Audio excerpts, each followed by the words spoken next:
अस्सलामुअलैकुम जी दोस्तों, अज असीं मौजूद हैगे अनारकली बाज़ार दे विच मेऊ हॉस्पिटल दे कोल। एक बाबा जी ने माशाअल्लाह रात के 10 बज रहे ने, मेहनत कर रहे हैं, मजदूरी कर रहे हैं। तो उन्होंने लोगों वास्ते सबक है जिहड़े सही तंदुरुस्त होने के बावजूद भी सारा दिन सड़कों के गलियां च मंगते हैं जाके।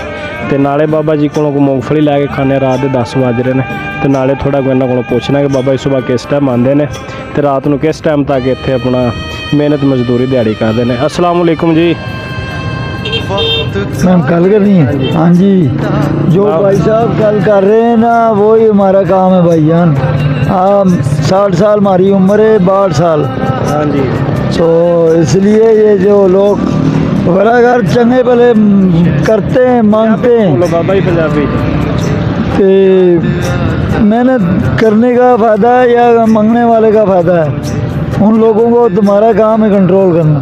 हाँ जी, ये देखें जी बाबा जी माशाल्लाह रात 10 बज रहे हैं, 62 साल उम्र है। माशाल्लाह इन्होंने दाद देने जी, अप्रीशिएट करना, बहुत मेहनत करते हैं माशाल्लाह। तो उन्होंने लोगों वास्ते एक नसीहत हैगी है कि जेडे सारा दिन सही तंदुरुस्त होने के बावजूद चौकों ते खलो के मंगते हैं, गलियां सड़कों महल्लियां जाके।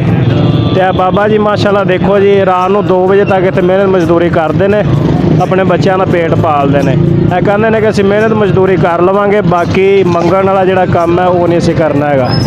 क्योंकि एक इंसान ने माशाल्लाह कहते अल्लाह पाक ने हर चीज़ सही तंदुरुस्त दी है, हथ पैर अख नक कन सब कुछ दिता है। बाबा जी नारकली च हुंदे ने मेऊ हॉस्पिटल के कोल जी।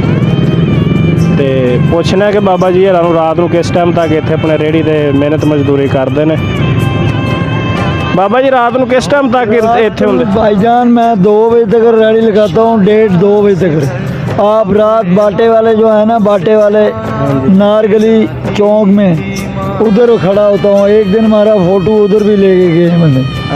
देखा जी बाबा जी माशाल्लाह 2 बजे तक मेहनत करते हैं। बाबा जी को 100 रुपये की मूँगफली भी लवांगे जी। बाबा जी 100 रुपये की कर दिया जी। तो बाकी तुसीं साडा चैनल सबसक्राइब करना जी, फौजी भाई व्लॉग ऑनलाइन। ते अल्लाह हाफिज़।